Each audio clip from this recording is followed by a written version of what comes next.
What's up, everybody? This is Randy White, back with Unwired Appalachia podcast. Doing a little bit different today. We don't have a special guest today, so that usually means All Mountain. And with All Mountain, that means baseball and softball season just concluded. What was it, last week, I guess? Lawrence County had a special run for the softball girls. They went all the way to the semifinals. We'll have two parts for baseball and softball, but we'll start things off with softball because that's just the what we got done first. No other reasoning other than that. But these are tough every year. We always have a few people vote on it. Myself, Steve Lemaster, Paul Atkins, and Adam Mahan. Sometimes Corey will sit in and help us vote. So we try to balance these out, and these are always tough to do. And this year, I mean, some of the numbers are just incredible by some of these players. So if you think the first team list is long or the second team is long or whatever, these numbers are just, off the charts. It's hard to look off of numbers and eye test, and we try to take everything into account.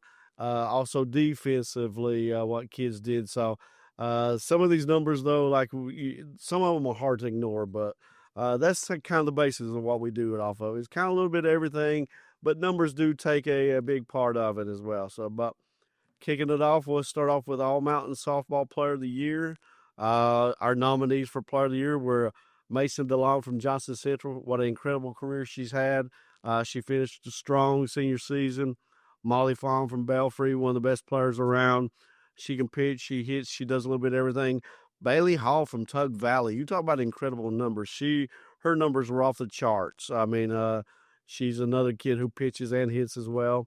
Lawrence County's Jada Patton. What a phenomenal season, but the end of her season was unbelievable. And then Alyssa Dixon was our final Player of the Year nominee from Perry Central.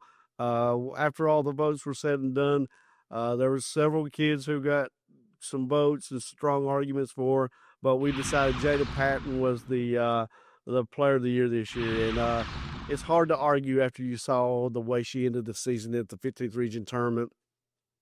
In the Region Championship, Lawrence County's trailing Pike Central. What was it, 3-0? She hits a 2-run homer. Bottom of the seventh, Lawrence County comes back and ties the game at 3-3, and then she gives them the walk-off RBI. If that wasn't enough, she hits a 3-run homer in the second round of the state tournament to send Lawrence County to the state semifinals. So, great season, and she was so clutch in the postseason. That was probably the little bit of difference. I mean, she ended the season as probably one of the top players in the state, and I believe she's only a freshman. So look out there. I mean, congrats to Jada Patton. Outstanding season. Moving on, we'll go to Coach of the Year nominees.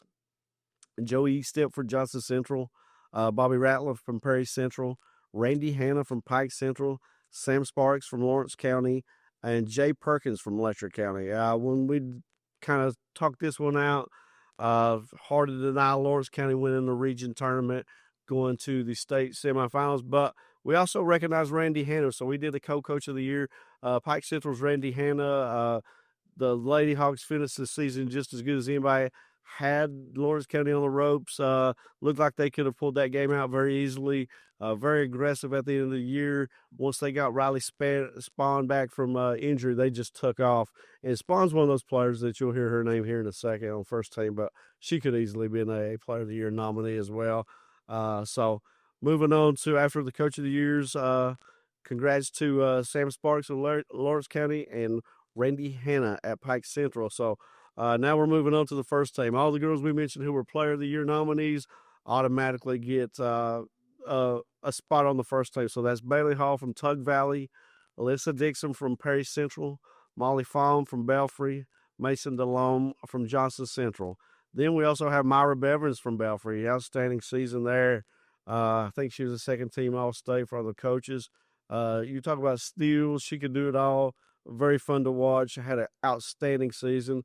Another girl with outstanding season could do a little bit of everything. Mallory Combs from Hazard. I mean, great 14th Region tournament first game when they came back and beat Wolf County. When they came back and beat Wolf County, she had an outstanding game there. Uh, just congrats to Mallory Combs as well. Taylor Hoskins from Perry Central. I think she hit 9 homers. Outstanding season at the plate. Very good in the field. Keely Blair at Johnson Central. Perry Central's pitcher, Jossie Mullins. Paintsville's Molly Music. Shelby Valley's Riley Fleming. Pike Central's J.C. Stanley. She's another kid who could have been a Player of the Year nominee. Riley Spann from Pike Central, another kid who could have been a Player of the Year nominee. Emily Compton from Shelby Valley had an outstanding season. Julie Dowles from Johnson Central. Emma Lackey from Tug Valley. And then uh, continuing first team, Kate Sayers from Pikeville. Raven Jones from Pikeville. Bree Jones from Lawrence County. Abby Hess from Pike Central. Taylor Blevins from Lawrence County. Gracie Hall from Pikeville, and Kyra McLaurin from Knott Central. Floyd Central's Caden Roberson and Johnson Central's Josie Dials, and that will conclude the first team. It's a long first team, but you see the numbers. It's hard to say any of these girls did. I think every one of them hit over 400 or right around it. I mean, crazy RBIs, crazy infield.